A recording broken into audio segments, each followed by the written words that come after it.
একটু শয়তান দূরে নিয়ে যাই, কারণ ফাঁকা জায়গায় থাকলে শয়তান থাকে। আমরা আজকে এমন তাকবীর দেব, যে তাকবীর দিয়েছিলেন শাহজালাল শাহপরাণ, যে তাকবীরের বিনিময়ে সব বাতিলগুলো পালাতে বাধ্য হয়েছিল। কি বলেন মুসলমান, ঠিক কিনা? এটা জোরে বললে তোমরা। আমরা এই তাকবীরে একবারে কাহালুর শয়তানগুলো একবারে গোপালগঞ্জে নিয়ে ফালামো। কি বলেন, ঠিক কিনা মুসলমান? এই জন্য সবাই একটু জোরে সোরে তাকবীর দিল, লিল্লাহি তাকবীর, নারায়ে তাকবীর, আল কোরআনের আলো, আল হাদিসের আলো, কোরআন সুন্নাহ যেখানে, নবী রাসূল যেখানে, আল কোরআনের আলো, আল হাদিসের আলো, আলেম ওলামা যেখানে, শেখ হাসিনা যেখানে, থাকা যাবে বললে খবর আছে। কি বলেন, ঠিক কিনা? আলহামদুলিল্লাহ, আল্লাহ পাকের দরবারে লাখ কোটি শুকরিয়া আদায় করছি যে আল্লাহ রাব্বুল আলামিন আজকে আমাদেরকে বগুড়া জেলার অন্তর্গত কাহালু উপজেলায় আমাদের উত্তরবঙ্গের প্রবীণ আলেমে দ্বীন, হাজারো আলেমের ওস্তাদ, আমাদের মাথার তাজ আলহাজ মুফতি মাওলানা মোহাম্মদ বজলুর রশিদ হুজুরের মাদ্রাসায় দোয়া ও ইফতার মাহফিলে আল্লাহ রাব্বুল আলামিন যে আমাদেরকে এসে কথা দুই চারটি কথা বলা এবং শোনার তৌফিক দান করলেন, এই জন্য আমরা আল্লাহ পাকের শানে শুকরিয়া আদায় করি, বলি আলহামদুলিল্লাহ। এই অডিটোরিয়ামের নাম দেওয়া হয়েছে শহীদ আল্লামা দেলাওয়ার হোসেন সাইদি রহমাতুল্লাহ আলাই। আমরা দোয়া করি আল্লাহ রাব্বুল আলামিন রমজান মাসের সমস্ত কবর আযাবগুলো বন্ধ। আজকের এই দোয়ার অনুষ্ঠানের রসুলে আল্লাহ রাব্বুল আলামিন আমাদের আল্লামা কোরআনের পাখি দেলাওয়ার হোসেন সাইদি, নিজামি মুজাহিদ সহ যারা কবরে চলে গেছে, এদের কবর আযাব আল্লাহ কিয়ামত পর্যন্ত মাফ করেন, বলেন আমিন। বিশেষ করে আমাদের প্রিয় হুজুর মুফতি বজলুর রশিদ সাহেবের আব্বা আম্মা ঘুমায় আছে এই মসজিদের পাশে, মাদ্রাসার পাশে। দোয়া করি আল্লাহ রাব্বুল আলামিন তাদের কবর আযাবটা কিয়ামত পর্যন্ত মাফ করে কবরটা জান্নাতের বাগান বানিয়ে দেন, বলেন আমিন। আরও দোয়া করছে আমাদের ওস্তাদ মুফতি বজলুর রশিদ সাহেব হুজুরের জন্য আল্লাহ রাব্বুল আলামিন তাকে দীর্ঘ নেক হায়াত দান করেন, বলেন আমিন। আমার পাশে বসা তার প্রিয় জামাই আমাদের দুলা ভাই, আর এক ভাই বড় দুলা ভাই এবং মেহেদি ভাই, মেজবা ভাই, সকলের জন্য দোয়া করে আল্লাহ রাব্বুল আলামিন সকলকে দীর্ঘ হায়াত দান করুন এবং বিশ্বব্যাপী কোরআনের ময়দানে কবুল করেন, বলেন আমিন। মুসলমান ভাইরা রে আমার, আল্লাহ রাব্বুল আলামিন কোরআন দিয়ে জানিয়ে দিলেন, ইয়া আইয়ুহাল্লাযীনা আমানু কুতিবা আলাইকুমুস সিয়ামু কামা কুতিবা আলাল্লাযীনা মিন ক্বাবলিকুম লাআল্লাকুম তাত্তাকুন। জোরে বলেন আল্লাহু আকবার। মুসলমান ভাইরা আমার, আল্লাহ রাব্বুল আলামিন আমাদের উপর রোজা ফরজ করেছেন। শুধু তাই নয়, আমরা মনে মনে ভাবতেছিলাম, আল্লাহ আমাদের উপর তুমি কেন রোজা ফরজ করে বোঝা চাপাইয়ে দিলা? আল্লাহ বলে, না না না, তোমাদের উপর বোঝা চাপাইয়ে দি নাই, কারণ তোমাদের পূর্বে যারা ছিলেন আদম পয়গম্বর থেকে শুরু করে বিশ্বনবী জনাবে মুহাম্মদুর রাসূলুল্লাহ সাল্লাল্লাহু আলাইহি ওয়াসাল্লাম পর্যন্ত আল্লাহ রোজা ফরজ করেছেন, কিন্তু সিস্টেমটা একটু আলাদা আলাদা ছিল। আদম পয়গম্বর যখন অপরাধ করার কারণে জান্নাত থেকে বের করে দেওয়া হলো, বের করে দেওয়ার পরে তার চেহারা দিন দিন নষ্ট হয়ে যাচ্ছে। তা আল্লাহ রাব্বুল আলামিন তো বোঝেন যে কী জন্য কী হচ্ছে। আদম পয়গম্বর, আল্লাহ আমার চেহারাটা নষ্ট হয়ে যায়, তাহলে কি করা যায়? আল্লাহ রাব্বুল আলামিন জানেন, আদম তুমি প্রত্যেকটা মাসে, আরবি মাসের 3টা করে তুমি রোজা রাখো, 13, 14, 15 তারিখ তখন যখন তুমি রোজাগুলো রাখবা, রোজা রাখলে তোমার চেহারাগুলো আস্তে আস্তে ভালো হয়ে যাবে, পূর্বের মতো তোমার চেহারাগুলো সুন্দর হবে। সুবহানাল্লাহ।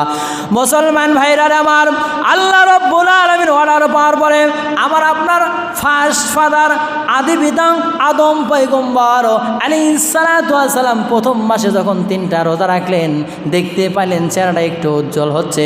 পরের মাসে যখন রাখলেন আর একটু উজ্জ্বল হচ্ছে। এরকম যখন রাখা শুরু করে দেন, বারবার রাখা শুরু করে দেন, আল্লাহ রাব্বুল আলামিন পূর্বের মতো চেহারাগুলো সুন্দর করে দিলেন, বলেন সুবহানাল্লাহ। আমার ভাইরাম, আমরা নামাজ পড়ার পরে কি পরিমাণ নেকি হবে আমরা জানি, সব আমল বলা আছে, ফজিলত দেওয়া আছে এবং যাকাতের ফজিলতগুলো দেওয়া আছে। শুধু তাই নয়, হজ করলে কি ফজিলত হবে সেই ফজিলতের কথা বর্ণনা করা আছে, কিন্তু রোজার কথা বর্ণনা করা নাই। কারণ কি? কারণ হলো রোজা হলো একমাত্র আল্লাহর জন্য। বান্দা রোজা রাখলে পারে বান্দা জানে আর আল্লাহ জানে বান্দা রোজা আছে কিনা। কারণ এই জন্য যে আমি রোজা আছি কিনা, আমি যদি আমি গোসলখানায় গিয়ে পানি খাই বা চুপ করে ঘরের ভিতরে কোনো খাবার খাই, এটা আমি এবং আল্লাহ ছাড়া কেউ জানবে না, গোপন আমল। এই জন্য আল্লাহ রব্বুল আলামিন এই নেকিগুলো আল্লাহ স্পেশালভাবে দিবে। আল্লাহ রব্বুল আলামিন যখন মানুষ আমরা রোজাদারদের জন্য আল্লাহ এমন একটা গেট স্পেশাল দরজা রেখেছেন যাকে রাইয়ান বলা হয়, এই লোকটা মারা যাওয়ার পরে স্পেশাল দরজাটা প্রবেশ করবে। সুবহানাল্লাহ, সুবহানাল্লাহ। মুসলমান ভাইরা আমার, শুধু তাই নয়, রোজা রাখার পরে মানুষের সবের কোনো হিসাব নাই, অগণিত সব আল্লাহ রব্বুল আলামিন বান্দার আমল নামায় দিয়ে দিবে। আর মেডিকেল সায়েন্স প্রমাণ করতেছে বান্দা যখন একটা বেলা দুপুরে খাবার খাবে না, দুপুরে না খাওয়ার কারণে তার ভিতরে বডির ভিতরে যতগুলো কলকবজা পার্টসগুলো আছে এই সমস্ত পার্টসগুলো বিরতি থাকার কারণে পয়জনগুলো জমা হয়ে যায়। 11টি মাস যখন খাবারগুলো খাওয়া শুরু করে দেয়, খাবার শুরু করার পরে পয়জন জমে যায়। আর একটি মাস যখন বান্দা খাবে না, আল্লাহ রব্বুল আলামিন তাকে আর বড় কোনো অসুখ দিবে না। বলেন সুবহানাল্লাহ।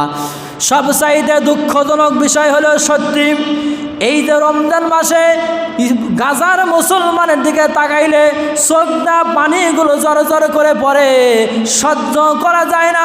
ছোট্ট ছোট্ট বাচ্চাগুলোকে কীভাবে হত্যা করা হচ্ছে, আমার মা বোনদেরকে কীভাবে হত্যা করা হচ্ছে। আল্লাহ তোমার সরাসরি সাহায্য কামনা করি, আল্লাহ এদেরকে তোমার গজব দিয়ে তুমি ধ্বংস করে দাও। হেদায়েত থাকলে হেদায়েত দিয়ে দাও, আর যদি হেদায়েত এদের কপালে না থাকে আল্লাহ তুমি ফেরাউন নমরুদের মতো গজব দেয় তুমি এই গাজাবাসী আমার মা বন্ধু উদ্ধার করে এই ইসরায়েলি বাহিনীকে তুমি একবারে ধ্বংস করে দাও। মুসলমান ভাইরা আমার, মানুষ যখন রোজা রাখবে, মানুষ রোজা রাখার পরে এই অবস্থায় যদি কোনো মানুষ মৃত্যুবরণ করে, আল্লাহ রব্বুল আলামিন রমজানের রসুলা করিয়া তামাম পৃথিবীর সমস্ত কবর আযাবগুলো আল্লাহ মাফ করে দিয়েছেন। আল্লাহ আমরা দোয়া করি আমাদের সকলের আত্মস্বজনগুলো কেউ না কেউ কবরে চলে গেছে, আল্লাহ এই রমজানের রসুলা করিয়া তাদের কবর আযাব আল্লাহ তুমি কিয়ামত পর্যন্ত মাফ করে দাও। আজকে দেখেন ডক্টর ইউনূস সাহেব ক্ষমতা আসার পরে পুরুষ মানুষ যখন ক্ষমতা আসবে, আল্লাহ পাকের নিয়ামত, দাম সব দ্রব্যমূল্য দামগুলো কমে যায়। আর মহিলা আসলে, জালেম আসলে পারে, মহিলা আসলে দ্রব্যমূল্য দামগুলো বেড়ে যায়। কারণ কোনো মহিলা যখন সরকারে থাকে এটা আল্লাহ পাকের গজব। ইউনূস সরকার আসার পরে দ্রব্যমূল্য দাম অত্যাধিক কমে গেছে গা। এই যে আপনাদের এই অঞ্চলে কাহালু অঞ্চলে অত্যাধিক আলু হয়, এই আলুগুলো দেখেন ট্রাকে ট্রাকে সব কোলেস্ট্রল নিয়ে যাচ্ছে, সিরিয়াল মানে জায়গা নাই। আর এর আগে আলু আমরা পাই নাই, প্রায় 200 টাকার যদি আমরা বাজার করি দেখা যাচ্ছে যে ব্যাগ আমাদের ভর্তি হয়ে যাচ্ছে। অনেক দ্রব্যমূল্যর দাম অনেক কমে গেছে। যে পেঁয়াজ 200 টাকা ছিল প্রায় 30 টাকার মধ্যে চলে আসছে। কারণ এটা আল্লাহ রব্বুল আলামিন আমাদের মেহেরবানি। আর এই জালেম হাসিনা থাকার পরে দ্রব্যমূল্যের এত দাম বৃদ্ধি করেছিল, আমাদের গরিব মানুষের নাগালের বাইরে চলে গিয়েছিল, তারা ভালো করে বাজারটা করতে পারে নাই। 2 নাম্বার হলো এই যে আমরা এই বিগত দিনে যে তারাবির নামাজগুলো আমরা পড়েছি, তারাবির সময় কারেন্ট নাই, ইফতারের সময় কারেন্ট নাই, সাহারির সময় কারেন্ট নাই। অথচ এই ইউনূস সরকার ক্ষমতা আসার পরে এই যে রমজান পালন করতেছে, আমরা আল্লাহর শুকরিয়া, আল্লাহ দোয়া করি ইউনূসকে তুমি হেদায়েত দান করো। আসার পরে কোনো কারেন্ট যাচ্ছে না, আমরা আরাম আয়েশে এই রোজাগুলো পালন করতে পারছি। সুবহানাল্লাহ, আলহামদুলিল্লাহ। মুসলমান ভাইরা আমার, আমরা আগামীতে বিগত দিনে আমরা সব দেখেছি, ভাবির শাসন আমরা দেখেছি, চাচার শাসন আমরা দেখেছি, কিন্তু কোরআনের শাসন আমরা দেখি নাই।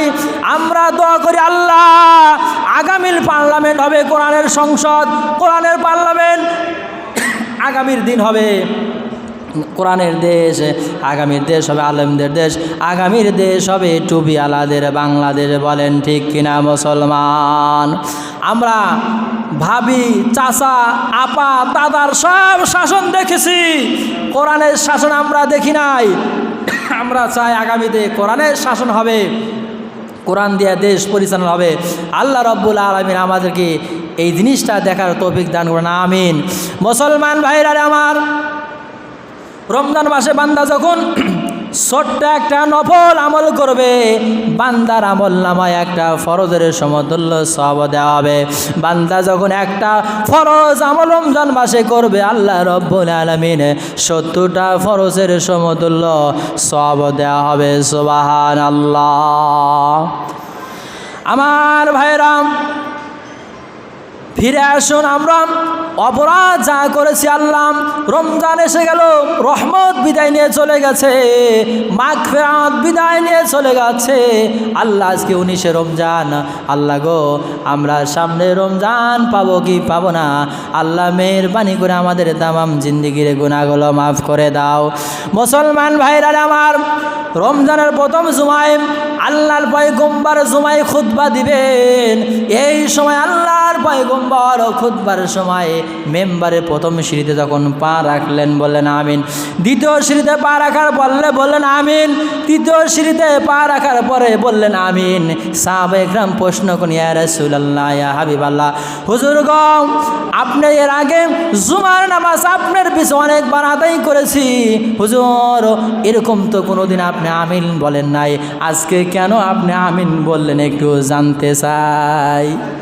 সাহাবায়ে একরাম, হুজুর এর আগে এত জুমার নামাজ আপনার পিছে পড়লাম, কোনোদিন আপনি আমিন বললেন না, আজকে কেন আমিন বললেন একটু জানতে চাই। আল্লাহর পয়গম্বর বললেন, সাহাবায়ে একরাম, আমি যখন প্রথম সিঁড়িতে পা রাখলাম, আল্লাহর ফেরেশতা জিবরাইল আলাইহিস সালাতু ওয়াস সালাম আমার কাছে এসে বলতেছে, ইয়া রাসূলুল্লাহ, ইয়া হাবিবাল্লাহ, রমজান পাওয়ার পরে যারা নিজের গুনাহ মাফ করতে পারলো না, তাদের মতো কপাল পোড়া হতভাগার কেউ নাই।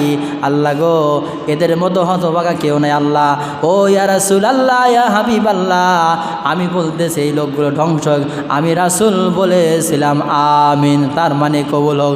দ্বিতীয় সিঁড়িতে পা রাখার পরে জিবরাইল বলে, ইয়া রাসূলুল্লাহ, ইয়া হাবিবাল্লাহ, আপনি রাসূলের নাম শোনার পরে আপনার কোনো উম্মাতানরা যদি দরুদ না পড়ে, তাই সেই ব্যক্তিগুলো ধ্বংস হয়ে যাক, আমি বলেছিলাম আমিন, কবুল হোক। তৃতীয় সিঁড়িতে পা রাখার পরে বললাম আমিন, কারণ কি?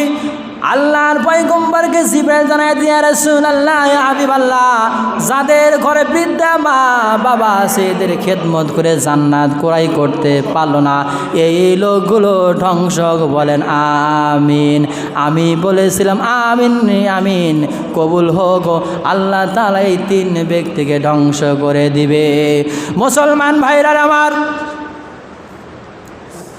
আমরা দোয়া করি আল্লাহ রাব্বুল আলামিন আজকের যে আয়োজন করেছেন আমাদের প্রিয় উস্তাদ মুফতি মাওলানা বজলুল সাহেব, আল্লাহ রাব্বুল আলামিন তার এই আয়োজনটাকে কবুল করেন, বলেন আমিন। আমাদের হুজুরকে আল্লাহ রাব্বুল আলামিন দীর্ঘ হায়াত দান করুন, এবং যে অটোরেপ হলে আপনারা বসে আছেন, আমাদের কোরআনের বাকি আল্লামা দেলাওয়ার হোসেন সাইদি সারাটি জীবন কোরআনের পক্ষে কোরআন রাজ কায়েম করার জন্য কথা বলেছেন, সংসদে কোরআন গিয়ে কোরআন দিয়ে কীভাবে দেশ চলে এর পক্ষে কথা বলেছেন।